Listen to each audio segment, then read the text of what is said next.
Les âmes qui sont au purgatoire, amis, se trouvent dans la contrition du péché sans la culpabilité du péché. Contrition parfaite, car ces âmes sont totalement oublieuses d'elles-mêmes.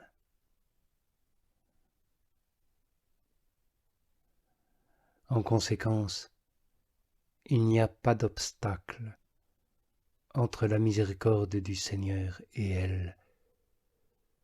Or, cette peine qui les retarde et qui consiste en ce que leur instinct béatifique n'a pas encore atteint sa pleine perfection.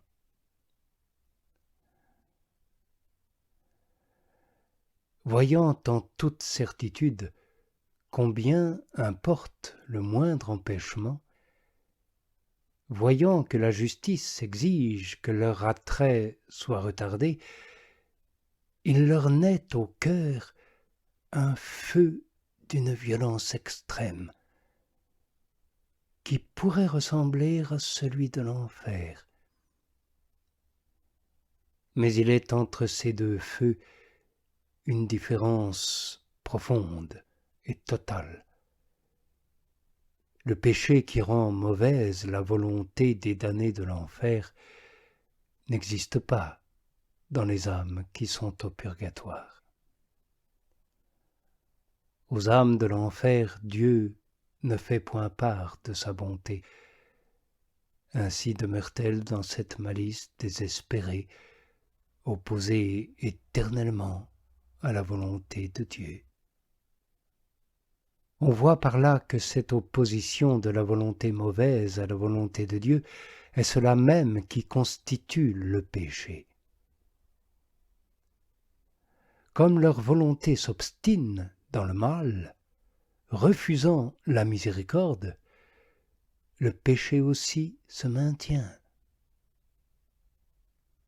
Ceux de l'enfer sont sortis de cette vie avec leur volonté mauvaise et revendiquant leur volonté propre. Aussi, leur péché n'est pas remis et ne peut l'être, parce qu'ils ne peuvent plus changer de volonté une fois qu'ils sont sortis ainsi disposés de cette vie. Oui, en ce passage, l'âme s'établit définitivement dans le bien ou dans le mal, selon qu'elle s'y trouve par sa volonté délibérée, conformément à ce que les premiers pères mettaient dans la bouche du Seigneur, là où je te trouverai, c'est-à-dire au moment de la mort, avec cette volonté ou du péché, ou de rejet et de regret du péché, là je te jugerai. Et ce jugement est sans rémission, puisqu'après la mort, la liberté du libre vouloir n'est plus sujette au changement. Elle reste fixée dans la disposition où elle se trouvait au moment de la mort. Ainsi, ceux de l'enfer, pour s'être trouvés à ce moment avec la volonté propre de pécher, portent sur eux et la culpabilité et la peine. Et cette culpabilité est infinie, puisque l'offensé est infini. Mais la peine n'est pas aussi grave qu'ils l'ont méritée, puisque même en enfer, la miséricorde s'exerce. Mais ils porteront cette peine sans fin, puisqu'ils ne peuvent changer de volonté. Au contraire, ceux du purgatoire ne portent plus la faute, mais portent seulement la peine. puisque le péché fut effacé au moment de la mort. Ils étaient dans une attitude de contrition de leur faute, d'abandon de leur volonté propre à celle de la volonté toute miséricordieuse du Sauveur, et ils se sont repentis d'avoir offensé cette bonté de Dieu qu'ils contemplent à présent en pleine lumière. Aussi leur peine aura sa fin, et elle va diminuant sans cesse dans le temps, comme il a été dit, mais elle ne diminue pas en intensité.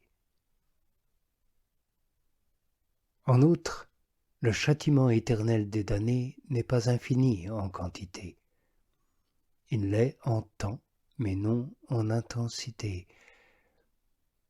La raison en est que la douce bonté divine étend le rayon de sa miséricorde jusqu'en enfer. En effet, l'homme décédé en état de péché mortel, c'est-à-dire en refus de miséricorde, mérite un châtiment infini, pour un temps infini. L'offensé étant éternel et infiniment bon. Mais précisément, la miséricorde de Dieu a disposé que seul le temps serait sans fin, et les peines limitées en quantité et en intensité.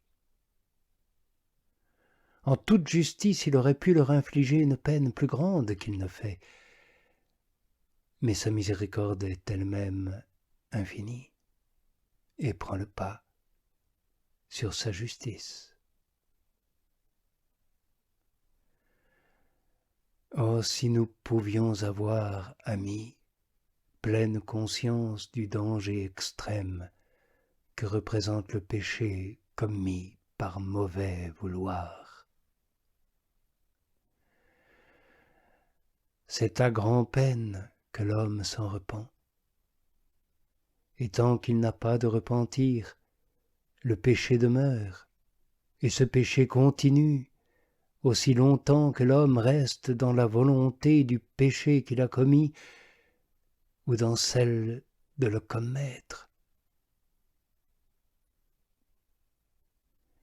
Mais les âmes du purgatoire tiennent leur volonté en tout conforme à celle de Dieu. En conséquence, Dieu s'accorde avec elles dans sa bonté, et elles demeurent contentes quant à leur volonté, et purifiées de la faute et de la culpabilité du péché, originel et actuel. Oui, ces âmes sont rendues aussi pures que Dieu les a créées. Quand elles sortent de cette vie contrite de tous les péchés qu'elles ont commis, s'en étant confessées et animées de la volonté de ne les plus commettre, et de laisser l'amour divin accomplir son bon vouloir en elles, Dieu les absout aussitôt de leur culpabilité. Et il ne reste plus en elles que la rouille du péché. Elles s'en purifient ensuite dans le feu de cet amour divin par la parfaite souffrance de leur peine. Ainsi purifiées de toute faute et culpabilité, unies à Dieu par une même volonté, elles voient Dieu clairement, quoique pas encore en plénitude, selon le degré de connaissance qu'il leur accorde. Et ces âmes voient aussi de quelle valeur il est de jouir de Dieu, et que les âmes ont été créées précisément pour ce bonheur.